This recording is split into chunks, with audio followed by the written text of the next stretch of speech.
In the interest of time, we will start at the hour, at the top of the hour. So I will be starting the webinar soon, and folks can also join in as we progress through the session.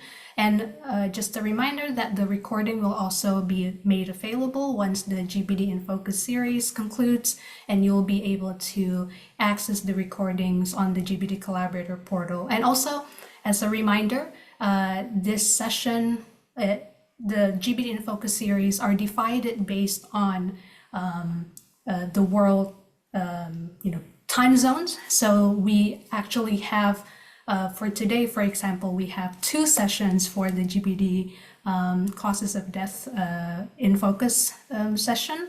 One in the morning Seattle time to accommodate a few different time zones, and one in the evening Seattle time to also accommodate your time zone. So thank you again for joining us today or tonight. My name is Ruri Shailendrawati.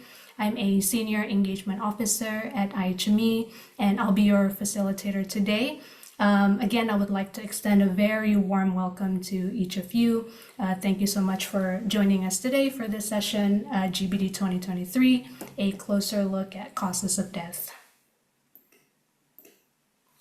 So this is the second topic in our GBD 2023 in Focus series, in which we provide an overview of the GBD 2023 results, followed by a more in-depth look at each of the 3 capstone publications for this round of GBD. As this is an exclusive session for GBD collaborators, it's really important to begin by recognizing the contribution of our GBD collaborators and together the collective achievement in releasing or publishing the latest GBD iteration, which is the GBD 2023. Without your collaboration, this was not possible. And so thank you so much. And we hope to continue working with you on the next GBD cycle, which is GBD 2025, which actually the work has already begun on the next update. And so the GBD 2023 is the latest update to the Global Burden of Diseases, Injuries, and Risk Factors study.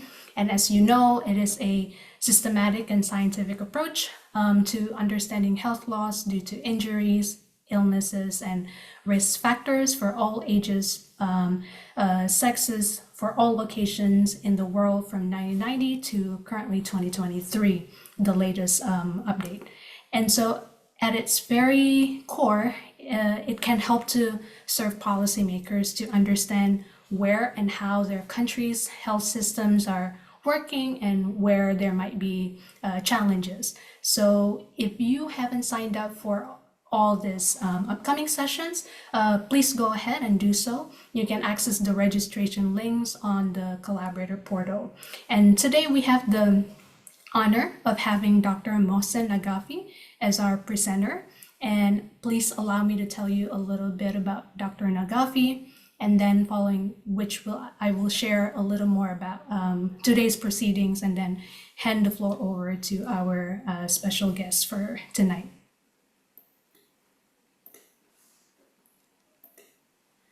And so Dr. Mohsen Naghavi is a professor of health metric science and director of subnational burden of disease estimation at the Institute for Health Metrics and Evaluation, IHME, at the University of Washington.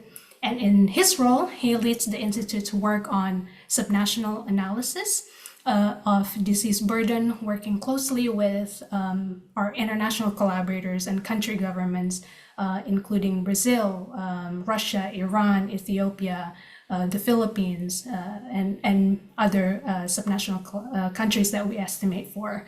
He is also GBD team leader of the causes of death, intermediate causes and linkage data team, antimicrobial resistance team, or AMR, and skin diseases team.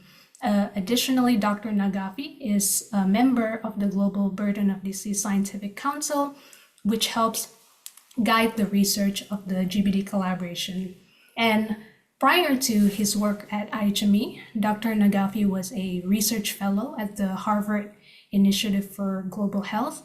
He was also a senior expert on primary healthcare, disease, injury, and Causes of Death in Iran, having spent most of his career at the Ministry of Health and Medical Education, running numerous programs and initiatives, including causes of death registration in Iran.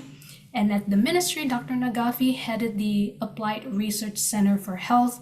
And in 2015 and 2016, he was named one of the world's most influential scientific minds by Thomson Reuters. And Dr. Naghavi studied at Tehran University in Iran and received an MPH and a PhD in epidemiology and a medical degree. So I would like to welcome Dr. Mohsen Naghavi and thank him for his time tonight. And before I hand the floor over to Dr. Naghavi, I will briefly review our agenda and some housekeeping.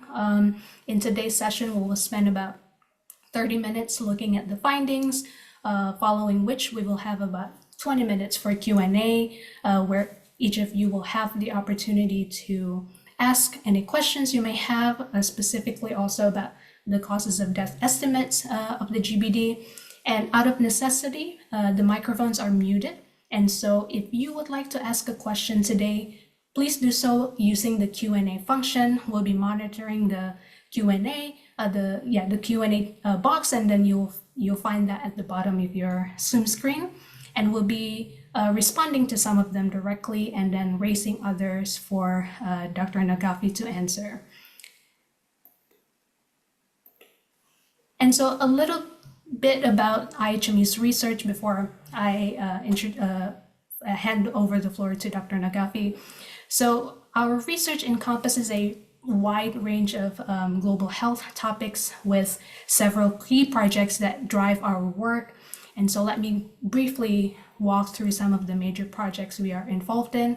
Of course, the first one is Global Burden of Disease, which offers a comprehensive view of mortality and disability across countries, age groups, and sexes.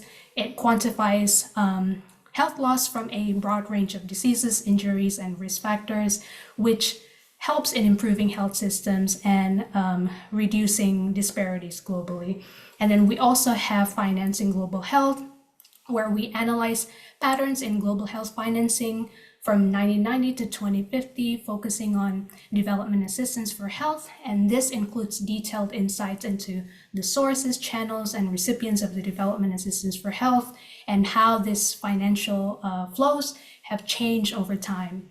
Then we have Local and Small Area Estimation Project, which helps provide highly granular estimates of health outcomes and related measures across large regions and even entire continents, and then offer detailed data that can inform local policy and planning.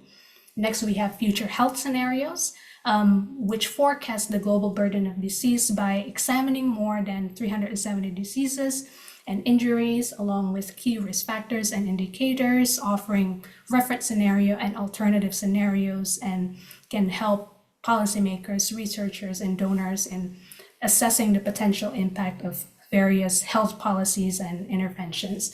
And then lastly, we have Antimicrobial Resistance, AMR, which is also led by Dr. Naghavi. Under this project, under the Global Research on Antimicrobial Resistance project, we estimate the global impact of bacterial AMR. We analyze deaths and disability adjusted life years, or DALYs, attributable to AMR across 23 pathogens and 88 pathogen drug combinations in over 200 countries and territories. So these projects are at the core of our research and significantly contribute to global health knowledge and hopefully guiding policies and interventions worldwide. And a little bit about GBD 2023. Again, it represents a remarkable global scientific effort and collaboration to understand the world's health. It brings together data from 1990 through 2023 to quantify the impact of 375 diseases and injuries, along with more than 3,700 related health outcomes across 204 countries and territories, and even at the subnational units in 20 countries. So this latest cycle also measures 88 risk factors, helping us see how health is shaped by the environments and behaviors around us.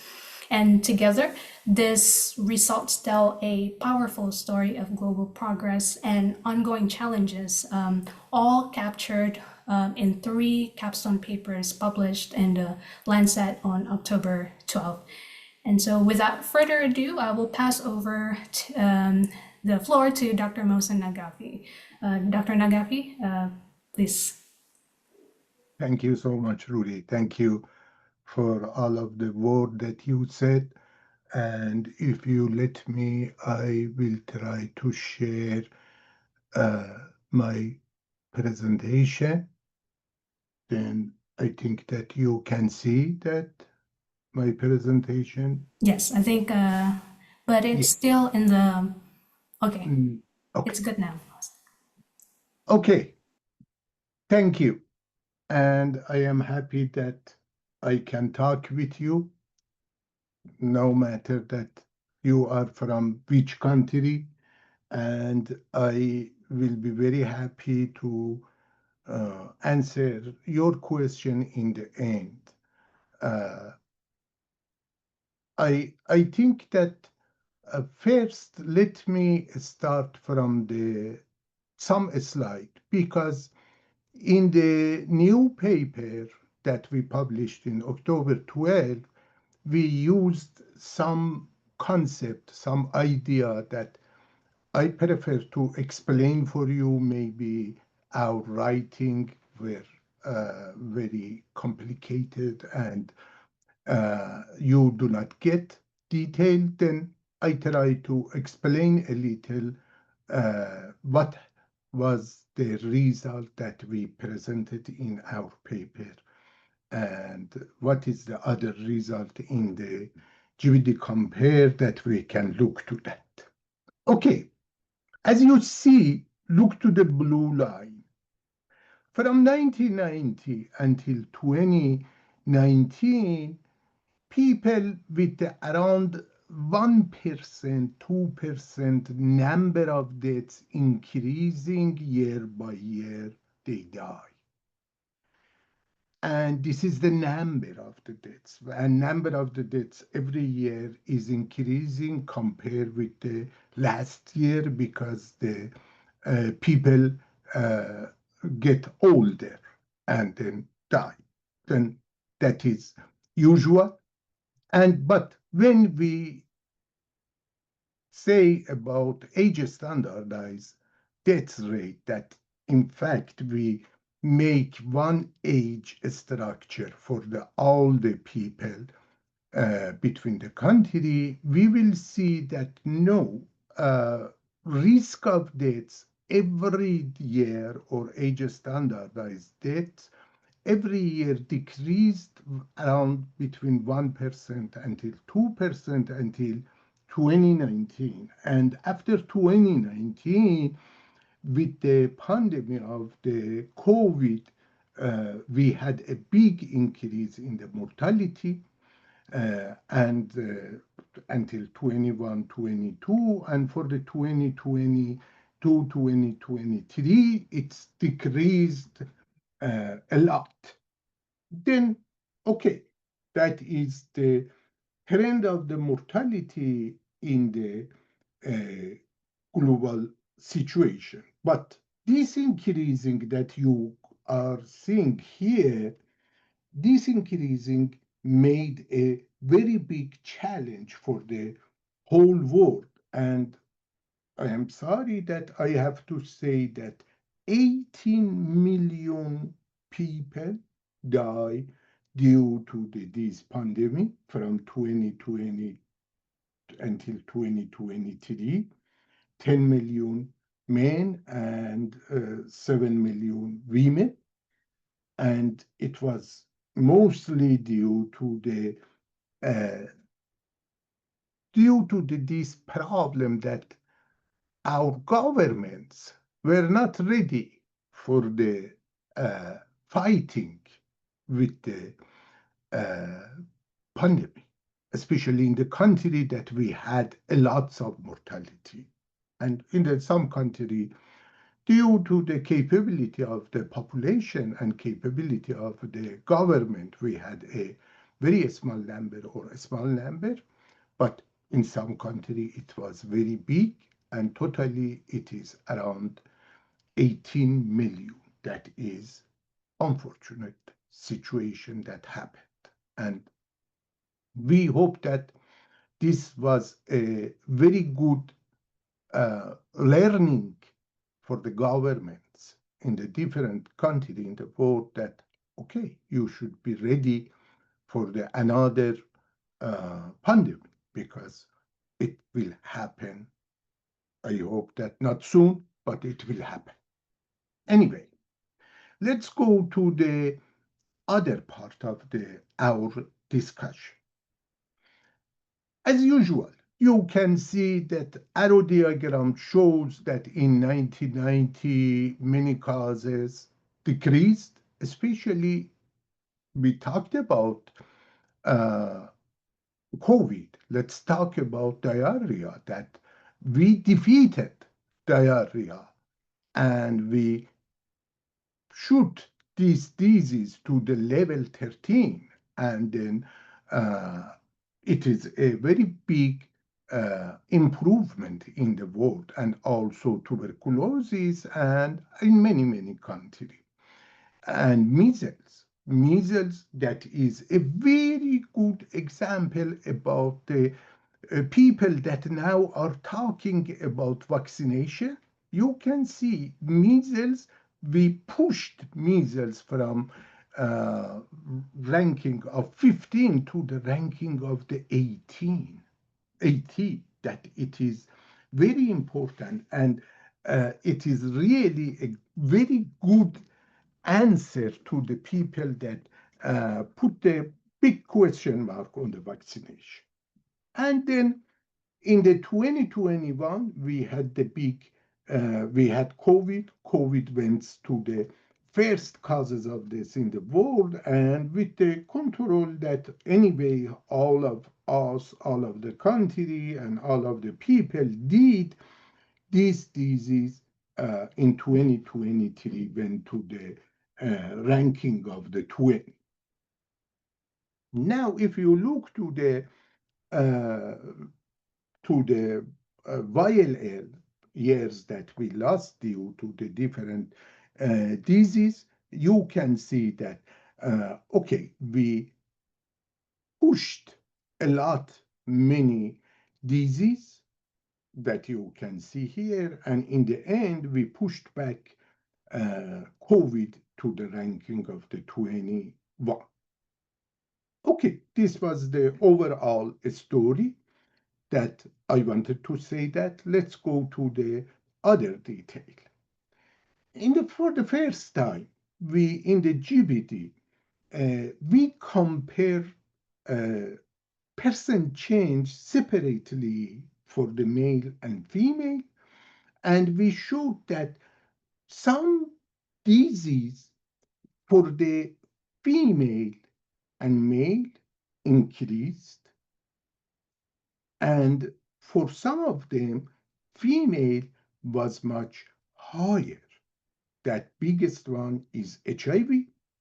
Second one is urinary disease, especially urinary infectious disease, UTI, and chronic kidney disease, and then Parkinson and other. And also, you can see here that for many diseases, decreasing in the male is much higher than female. It shows that, okay, we have to think about what is going on in the in the in the women, in the health of the women, and you can see that, okay, we had a good progress in the some part of the mortality for female. That is, for example, self-harm, we decreased this 51%. But for the male, no, we decreased just 25%. You can do this for your country based on the data that we have in our GBD comp, because we extracted from the GBD comp. One other thing that in the GBD 2023 paper we did, and also this is for the first time, we tried to show in which age people die with the different diseases, in what is the average age of the deaths in the ischemic heart disease, for example, for male and female. As you see that in the male, in Western Europe, male die in age 78. That if we apply the rate and to the mean age of the we standard this, we will see that expected number was 75. They died 3 years later of the expectation, and that is very good. And also for the women, you can see they die 4 years out of the expectation. But when you go to the South Asia, that is usually it is India, Pakistan, Bangladesh, Nepal, you are seeing that unfortunately people die much younger than expected and much younger than developed country. In South Asia, women with the ischemic heart disease die in age 69, 70, compared with the dying of the age of deaths for the women. And expected was 73. They died 3 years sooner than uh, expected death time. And same, this is again ischemic heart disease. This is Australia. Here you can see they die with the ischemic heart disease in the age 86. Expected was age 80, but unfortunately in the eastern sub-Saharan Africa, that include Kenya, Ethiopia, Sudan, Sudan, and many other countries, that you can see they die much younger of the expected and much, much around 20 years younger than Australia. And this is unfortunate. In addition of the higher rate of the deaths in this area for the ischemic heart disease in this age, and they die also sooner. Some big part is due to the uh, government countries do not care about the prevention, do not care about the treatment, and then people with the ischemic heart disease will die faster. And this is for the something like lung cancer. You can see this is high income, uh, Asia Pacific, that is Japan, South Korea, uh, Sri Lanka, uh, South Korea, and you can see they die very late, in the much later than they expected. But when you go and also to the in the high income North America, that is Canada and US, and compare with the Southeast Asia and Oceania, that they are dying much, much younger. For example, women in Oceania with the lung cancer, they die in the age 63. That is not comparable with the 73 and 81. This was the one other indicator that we explain in our paper. It is easy that you can calculate in based on the GBD compare, based on the download of the GBD compare, and you can calculate. And also we added for the uh, the different causes for the different country in the paper. But it is easy that you can. We explained with the very detail in the appendix of the paper that how you can calculate. One other thing that I prefer to explain is combination of the uh, average age of the deaths and probability of the deaths with the different causes between 0 to 17. In other words, in the language of the demographer, 70 Q0 for the uh, different causes. Here, look, ischemic heart disease. Look to the Central Asia, to the high income, that okay, probability of deaths due to the ischemic heart disease decreased around more than 40%. In Latin America, 1.8%, but unfortunately in South Asia and in the sub-Saharan Africa, increased probability of the deaths with the meaningful, significantly decreasing of average age. And this is for female. And you can see for the stroke. You can see for the breast cancer.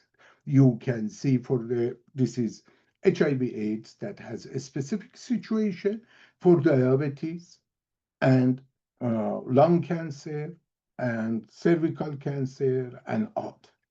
Okay, now let's look to the male. In the male, you can see that again, for the ischemic heart disease stroke, there is completely different pattern for South Asia and Sub-Saharan Africa. For lung cancer, there is the whole world is different. Uh, you can see in North Africa, Middle East, in South Asia, in Southeast Asia, and in the Sub-Saharan Africa, there is not only increasing of the risk of deaths, increasing significantly in the young age, and also for diabetes, also for self-harm.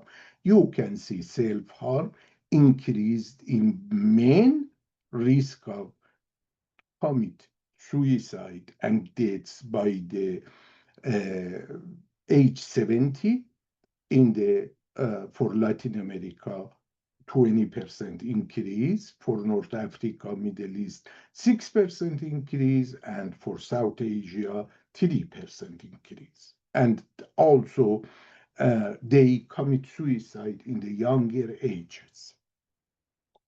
Okay, and anyway, we have the big discussion also about the violence.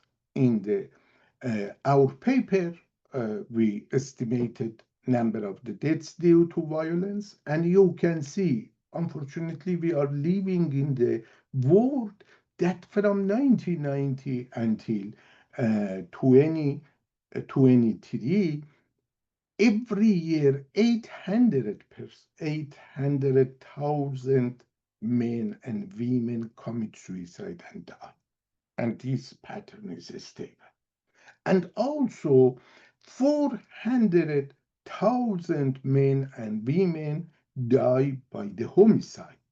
It's not comparable at all with the number of the deaths due to the war, because war is important, but you can see in the highest time that is after 2011, after starting war between in the Middle East and North Africa, you can see that it's increased. But anyway, this increasing is not comparable with the homicide and with the suicide. And this is disaster, natural disaster like earthquake, tsunami, and a storm. That okay. Anyway, I wanted to bring your attention to the our silent killer in the world, that is homicide and suicide. And it's not same in all the region. Look, this is uh, uh, Middle East, this is North Africa, Middle East, that you can see that there is a big increasing due to the war. This is Afghanistan, this is Iraq war, Afghanistan war, Syria war combination, and then decrease and again started to increasing. Then anyway, you can see that there is no same pattern in the world. Okay, if you let me, I add one other thing to in this slide, and fortunately, YLA is going down.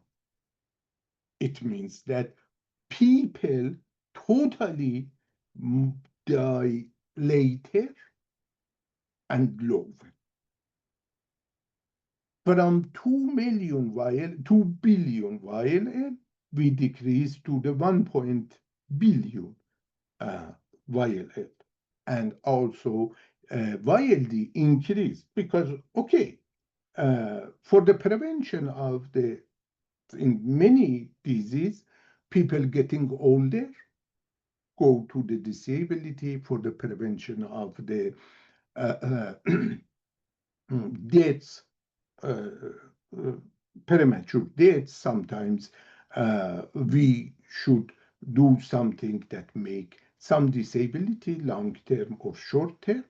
And here you can see in the all region compare 1990 and 2023, VLL decreased. But this decreasing is not exactly same in the all the region.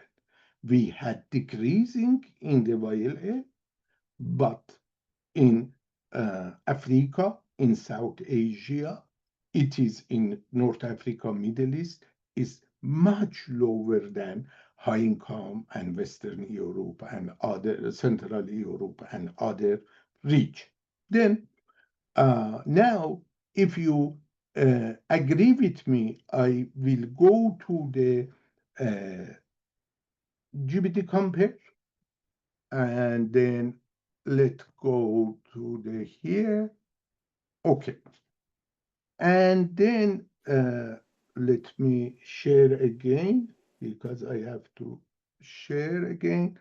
And then, okay. Okay. I promise that talk about probability of the deaths. You can select probability of the deaths in the GBD compare.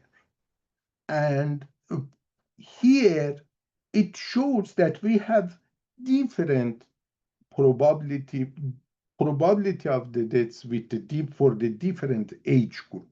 For example, this is probability of deaths in under one in the global. You can see that neonatal, lower respiratory congenital diarrhea is in the top. For example, you can go probability of the deaths in the 5Q0 that you can see. Again, neonatal lower respiratory is going down. And then let's go to the 70Q0. It means that people probability of the deaths between 0 to 70 compare between 1990 until 2023 increased for the ischemic heart disease, for the stroke, and decreased for the neonatal and lower respiratory. And big decreasing is for the diarrhea. And also big decreasing is for the measles. That is very important. That was big achievement that we had in these 30 years. That, okay, we had a big achievement in the pushback diarrhea, pushback lower respiratory, pushback all of the vaccine preventable disease, not all, many of them. And now, anyway, this is, if you want, you can go for example, for female, you will see, unfortunately, breast cancer, because we compare 1990, if you go through the, for example, 25, you can see, sorry, you can see that for the women, neonatal decreased, HIV increased, HIV decreased very well, breast cancer increased, diabetes increased, tsunami of the obesity and tsunami uh, uh, of the diabetes is behind the door. I we will have many country problem with the obesity, problem with the diabetes, with the many things that we did. Unfortunately, road injury again is high probability of the deaths for women. And if you go to the male, you can see no, there is no big changes except for the HIV, tuberculosis, for the measles and other. That is the, and you can look this by the map. This is 5Q0 for the uh, uh, probability of the deaths. And you can see again, Africa, some part of the South Asia and Middle East and Afghanistan. We compare Afghanistan in the North Africa, Middle East is very high. And this is a, a, a big problem that again we have, and we think that we should fix this. If you go to the subnational, you can see that, for example, in Nigeria, you have very high probability of the deaths in the Sokoto, in China, in Nigeria, and there is a lot of problem in that. And if you go to the 70Q0, you can see that there are a lots of problem in the, not only in the sub-Saharan Africa, not only in the India, not only in the Russia, in the Indonesia, and in the some part, for example, here you look, Haiti. Haiti has a specific story after uh, collapsing of the government in Haiti from 1 to 3 years ago. Haiti situation is very bad, and we are seeing that Haiti is going to the big violence, big type of disease, disaster, and many other things that you can see here. And that is one other thing that I wanted to mention here. I wanted to mention here one other thing, if we have a few minutes time. It is a little slow, but if you let me, I will try to explain for you. Uh, in the previous paper, in the GBD 2022, 2021, we tried to uh, introduce one other concept in the causes of deaths that show to you, let me change this to the global,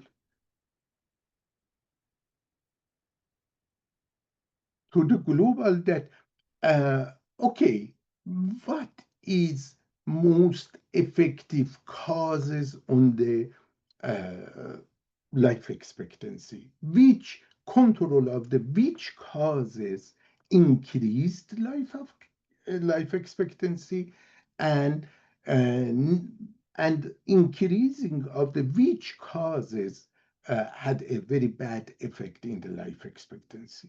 Let me explain this for you. This is life expectancy in 1990 in the global level. It was 64, 65. In the 30 years, this increased to the 73. 10 years increased. Okay, it was good. And if we look to that, we will see that, let me go to the table that maybe it make it easier because anyway, this graph, it needs a lots of data when it run. It take a time. Then you have to be very, let me go to the level 3. Okay.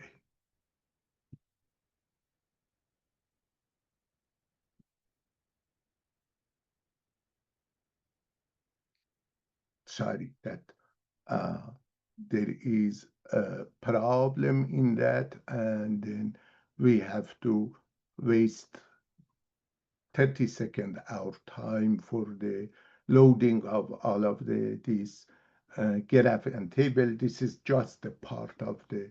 Okay, here you look.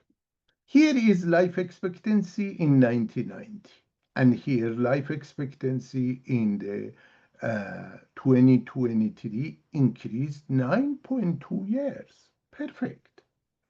And if we look, the biggest factor that had increasing in the life expectancy in the global world is diarrheal disease, control of diarrhea disease. We had a very big effort in the world, in all the country for the control of diarrhea with the water and sanitation, with the vaccination for rotavirus, and with the treatment with the oral rehydration therapy, that it was a very big achievement from the whole population, decreasing stroke, due to the control of blood pressure in the many different countries. And as you see that, again here is very interesting that measles with the vaccination increased 6 months to the life expectancy in the world. Okay, it is very important. And tuberculosis control and treatment increased uh, zero point 0.6 more than 7 months to the our life expectancy. But COVID, if here is 1990, let me bring to the something that makes sense for you. Oh, it it take a little time, but anyway, I wanted to show that what is the effect of the COVID in the uh, in the uh, okay, COVID.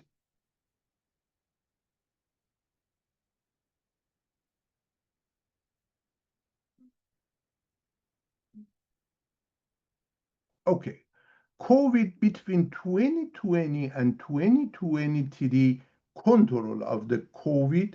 If you let me go to the 2019 or 2016 and then go to the 2022, it will give you some idea about the effect of the COVID.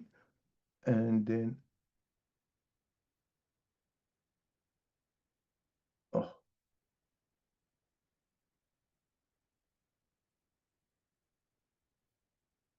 it doesn't go. It's, oh,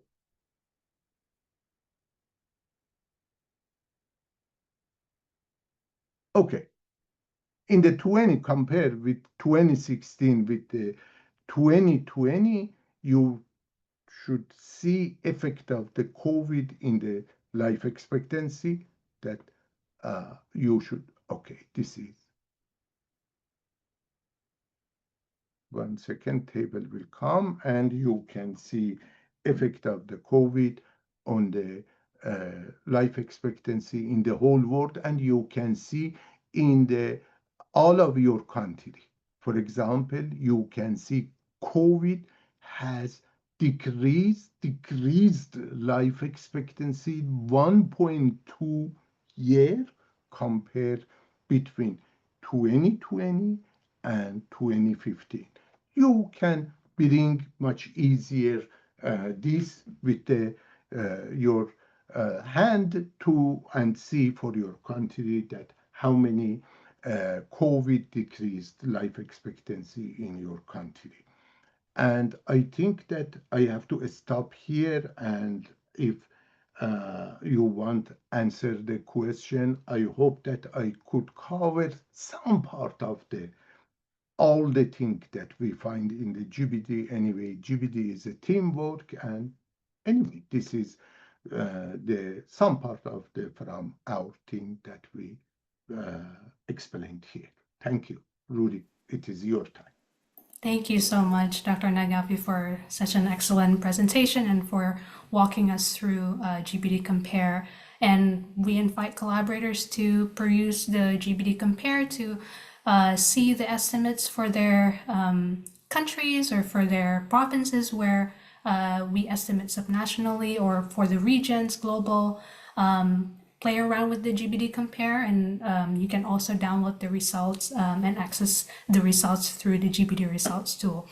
And thank you so much to those of you who've already put questions in the Q&A box. We'll now go through some of them.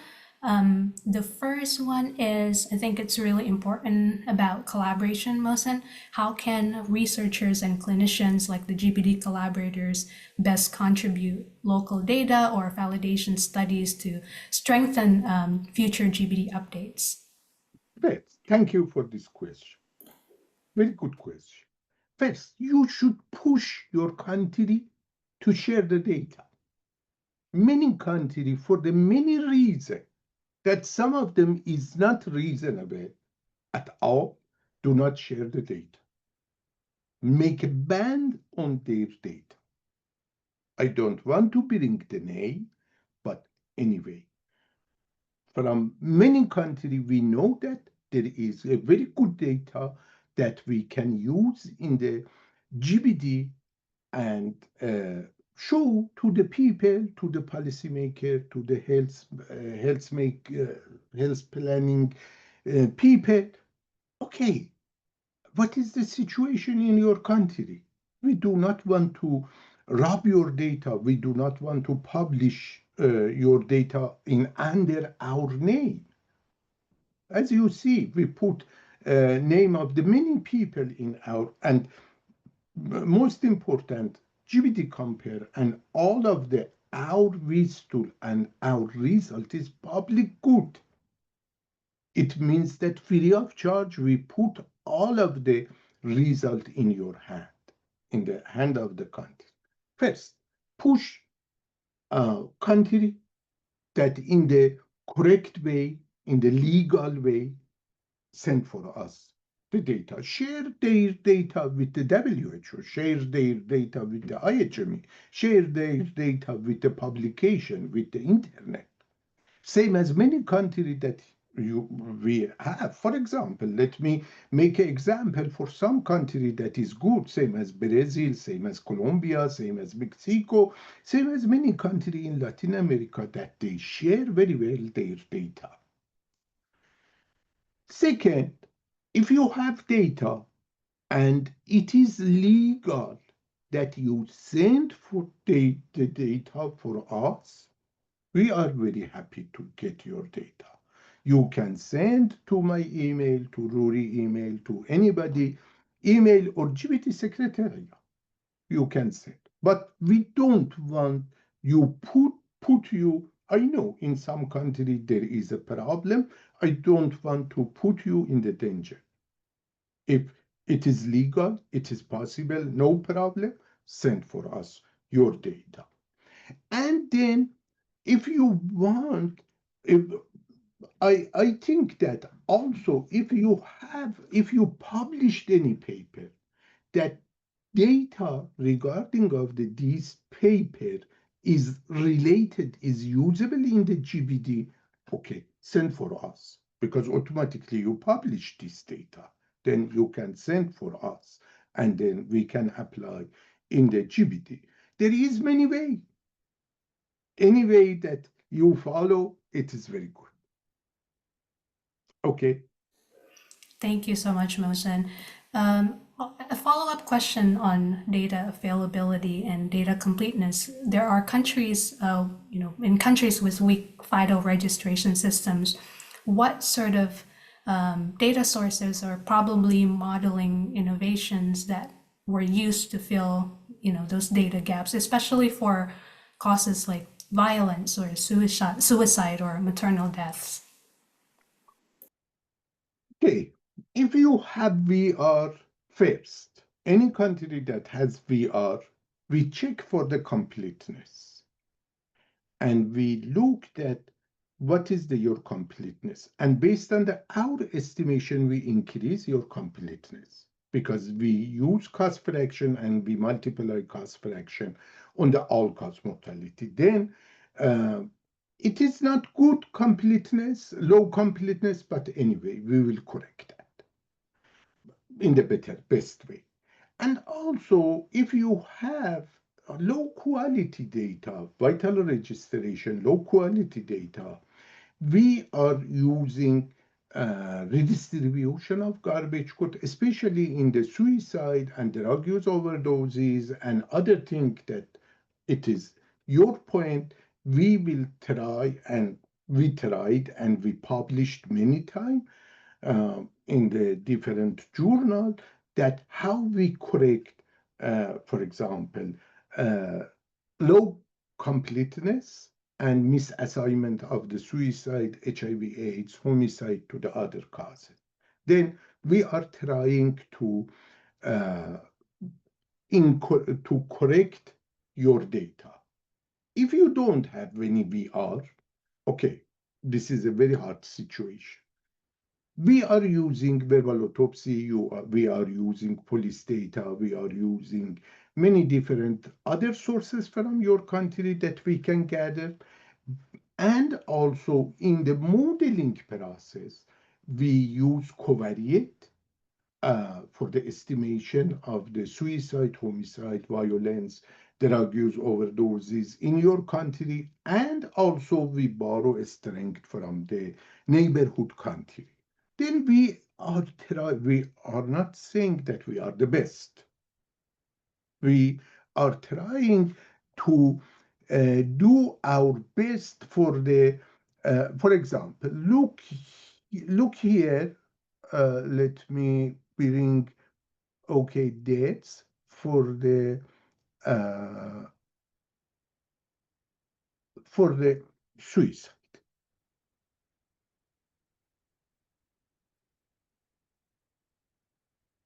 Okay, you can see here we estimated suicide, and it has a big uncertainty because we calculate everything with the uncertainty. And you can see in the 90% of the situations, suicide in the world in the 2006, it was between 14.4 and with the, no, sorry, I made mistake. 11.5 between and 16.48. This is uncertainty around the, here you can see uncertainty around these two sides. It is a lot. It is between 11 to 18, and median is, mean is 14. Then, okay, we will calculate by the uncertainty. That all I can say about the data process. But anyway, we published many things in the different paper that you can look to that. Thank you so much, Mohsen. And another question is, what are the main challenges in translating the causes of death data into actionable prevention policies, especially for subnational level planning? First, policymaker, because policymakers do not like to use the research and study. Bureaucracy in the government, bureaucracy in the state, bureaucracy in the provincial level. And this is one that, okay, it's take a time that we saw in the many countries there was a resistance, slowly situation change, and now we have many good collaboration and commitment with the different government. This is one part. One other part is we look to the data as a research. Yes, this is a research, but this is the research for the planning. You can use many people in the academy, in the university, they are not familiar with the translation of the data to the action. This is the data that you can use and you can translate to the action. But unfortunately, our academic people are not very familiar with that. And we have to teach, we have to show, we have to bring in our lecture in the university, in the government, that this is the situation, how we can translate. One of them is language. We believe that language is very important, especially in many parts of the world. Then, if you look here, we have GBD compared with the different language. And you can translate, you can click on the here, and then GBD compare will go to the German language, to the Indonesian language, to the Italian language, to the Japanese language. And this is useful for the using of that. And also, anyway, we have to introduce this process to the community, especially in the area that you are working. We don't have any specific prescription for you, but for the many countries there is different way. I have experience with the different country that was very good. I have experience with the country that no, they don't care. They don't care. I went to the many Ministry of Health and they look to this and they say, okay, what can I do for you? I didn't came to do something for me. I came here to do something for you. But many people, no, do not pay attention. Anyway, this is not a process that we can fix tomorrow. Okay. Thank you so much, Mohsen. I think a follow-up question, and I think this is probably the last question for tonight.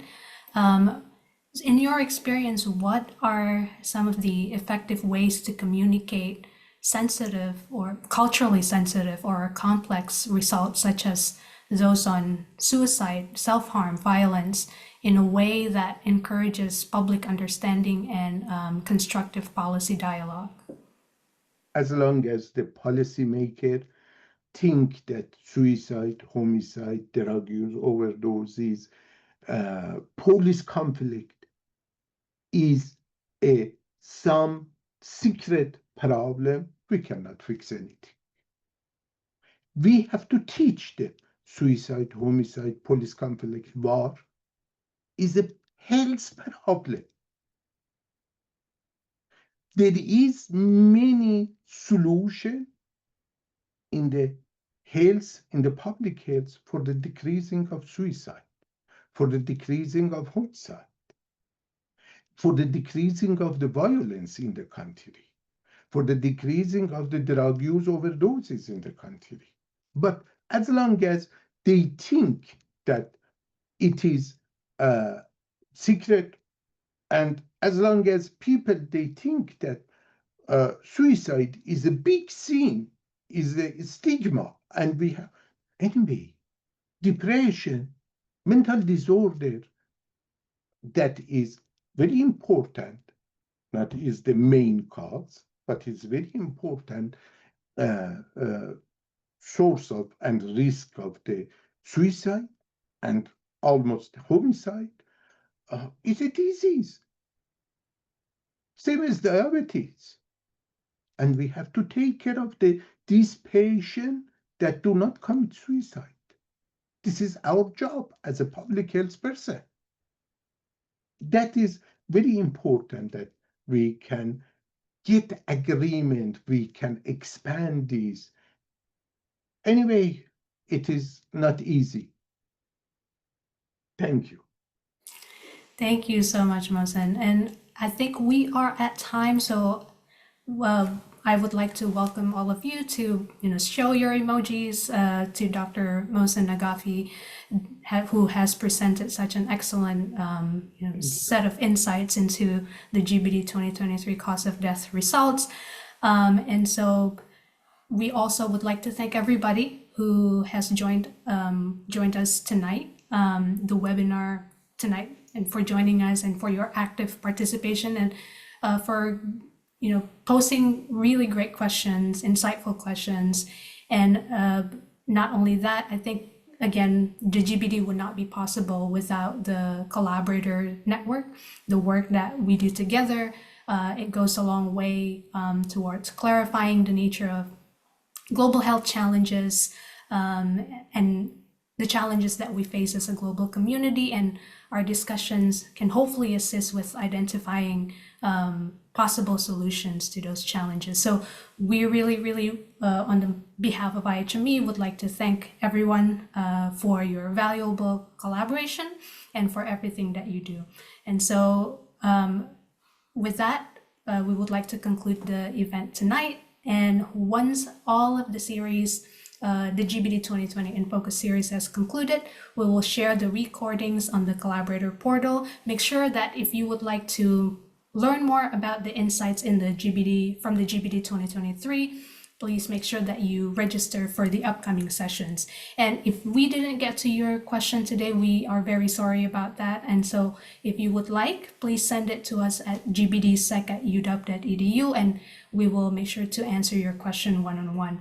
So thank you again, everyone, for being here. Thank you, Dr. Mohsen Naghavi. We look forward to seeing you at future webinars, and I wish everyone a wonderful rest of your day or evening. Thank you.